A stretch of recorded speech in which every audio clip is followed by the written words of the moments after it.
todos do WebMedia, meu nome é Jorge Arthur Schneider Aranda e eu vou apresentar o meu trabalho intitulado Odin, modelo para coleta e adaptativa de sinais vitais. Esse trabalho foi desenvolvido no programa de pós-graduação em computação aplicada da Unicinos e tem como orientador o professor Jorge Luiz Vitória Barbosa, também da Unicinos, e o professor Juliano Varela de Carvalho. A dissertação complexa é disponível no link que aparece na tela. Bom, o trabalho consiste então numa breve introdução, depois nós vamos passar os trabalhos relacionados, falar alguns aspectos do modelo Odin, modelo que está sendo proposto, falar de aspectos de cenários de avaliação e, por fim, então, as considerações finais. Sobre a introdução do trabalho. Então, entende-se que a população está aumentando e, consequentemente, envelhecendo. Isso acaba por pressionar os serviços de saúde para exigir mais dos médicos e profissionais da área. Uma forma de atenuar isso seria através de redes sem fio e dispositivos vestíveis, aliados com a ubiquidade e contextos aplicados na saúde. Isso pode permitir uma adaptação ao contexto do usuário. Falando de trabalhos relacionados, então, o trabalho desenvolvido foi um mapeamento sistemático que nos ajudou a encontrar os trabalhos que faziam coleta, transmissão e análise de dados. Esses trabalhos, então, que faziam atuavam nessas três áreas, foram encontrados 10.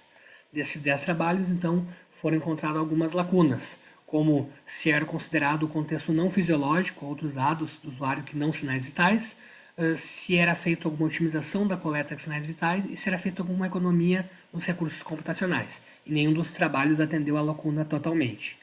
Dessa forma, então, estamos propondo o modelo Odin. Aqui na tela nós temos a arquitetura do modelo. Nessa arquitetura foi criada utilizando o padrão TAM, proposto pela SAP em 2007. Então, nós temos mais à esquerda os atores ou usuários. Esses usuários podem ter um ou mais sensores. Esses sensores, então, vão fazer requisições Bluetooth para o módulo de agentes, que vai se encontrar num dispositivo móvel. Esse módulo de agentes conta com monitoramento fisiológico, monitoramento de contexto, adaptatividade e alerta. Eles também contam com um cache local em caso de falta de conexão para persistir esses dados coletados. Também tem o módulo de back-end e front-end e a base de dados onde os dados são armazenados. Então, para entender a questão das regras de como isso funcionaria, foi inicialmente criada uma ontologia de sinais vitais para representar os perfis do usuário. Entende-se que um usuário adulto masculino ele vai ter valores de taquicardia diferentes de uma criança masculina, uma criança feminina ou de um idoso. Então, essa ontologia nos ajudou a entender essa necessidade do perfil do usuário. Falando então sobre as regras, nós temos inicialmente as regras de estado, que verificam se o usuário está em movimento ou em repouso. É verificado também, através da ontologia, as regras de perfil, se o usuário é uma criança, um adulto, um idoso, o gênero desse usuário. E, por fim, então, é verificado, através de todas essas informações, é inferido se o usuário está numa situação regular ou de atenção, e, a partir disso, é feita, então, uma adaptação. Quais são as adaptações propostas no trabalho? São propostas duas. Uma adaptação de tempo de espera, que consiste em coletar mais rápido ou mais devagar, de acordo com o estado do usuário. Em estados mais graves, coleta mais dados mais rapidamente para se obter mais informações. Enquanto que em uma situação regular, sem risco, a coleta pode ser um pouco mais distante, de forma a economizar recurso computacional. Também foi proposta uma adaptação de contexto, onde são elencados um sensor primário e um ou mais sensores secundários.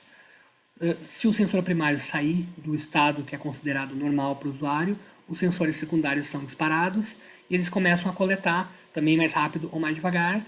Tão logo o sensor primário volte a uma situação regular, os sensores secundários são desligados, assim também economizando recursos computacionais.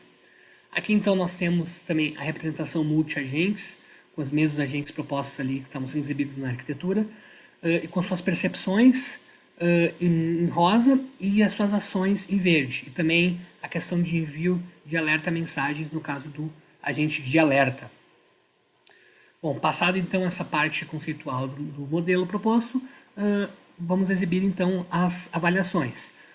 As avaliações foram criadas em 3 grupos. Um grupo através de uma simulação em cenários, foi criada uma avaliação também através de dataset com dados reais e, por fim, foi utilizado um protótipo em hardware e uma cinta cardíaca para validar esses conceitos. Os sinais vitais foram gerados através de simulação.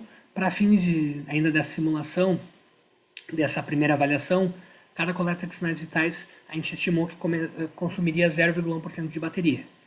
E os limiares de sinais vitais são considerados regulares ou não, é o que é definido pelo Ministério da Saúde. Então, brevemente aqui são propostos dois cenários, a ideia não é entrar em detalhes nele, mas nós temos um cenário que trata de um usuário taquicárdico e um segundo cenário que trata de uma usuária que pratica atividades físicas regularmente. Então, nós temos aqui, essas avaliações contaram com o uso do app Odin, que exibe essas informações para o usuário no seu smartphone. Nós temos uma primeira tela onde a adaptação está desligada e uma segunda tela onde a adaptação está ligada, podendo estar coletando mais rápido ou ligando outros sensores. Resultados dos cenários de avaliação com simulação. Então, com o Odin, a bateria durou, no primeiro cenário, a bateria durou 4 horas e 48, e sem o Odin, ainda no primeiro cenário, durou 2 horas e 14, enquanto que no segundo cenário, com o Odin, ele durou cerca de 2 horas e 29, quase 2 horas e meia, e sem o Odin durou 56 minutos. Esses são os resultados do primeiro grupo de avaliação utilizando simulação. Indo então já para os resultados do segundo grupo, utilizando um dataset de dados reais, o dataset consistia em 3 horas de coleta, porém ele não informava o tipo de perfil do usuário, então foi considerado um usuário do perfil adulto masculino. E foi mapeado o número de requisições necessárias para cobrir essas horas, todo esse tempo de coleta. Então, sem adaptação, sem o Odin, foram feitas 10.761 requisições, com o Odin foram feitas 3.590 requisições, um número significativamente menor. Avançando então ainda para o terceiro grupo de avaliação, com um protótipo de hardware em Arduino, um protótipo que utilizava um sensor de batimentos cardíacos e variação de frequência cardíaca, e alimentado com 4 pilhas AA. Com esse protótipo, então, foram feitos com o Odin, foram rodados 2 testes com o Odin e 2 testes de controle. Com o Odin, o número de requisições foi de 30 a 31 mil requisições e a autonomia, ou seja, a duração da bateria do protótipo, foi de 26 a 27 horas. Enquanto que no teste de controle, o número de requisições foi muito maior, de 64 a 65 mil, com duração um pouco inferior, de 22 horas média de autonomia de bateria. Já utilizando a avaliação com a cinta polar H7, também novamente foram rodados 2 testes com o Odin e 2 testes de controle. Nos testes com o Odin foram feitas cerca de 16 a 18 mil requisições, com 14 a 15 horas de autonomia de bateria mais ou menos, enquanto que no teste de controle ocorreram 26 a 27 mil requisições, onde a autonomia da bateria durou cerca de 11 a 12 horas, uma média de 11 horas de duração. Aqui é importante destacar que no caso da Polar H7 ela não permite o acesso à bateria do dispositivo. Então o que foi avaliado aqui foi a duração de bateria do smartphone onde estava instalado o app Odin. Então, avançando sobre as limitações e trabalhos futuros do modelo. Ele é extremamente dependente de sensores, precisa dos sensores para funcionar, ele não tem como atuar se não tiver conexão com sensores.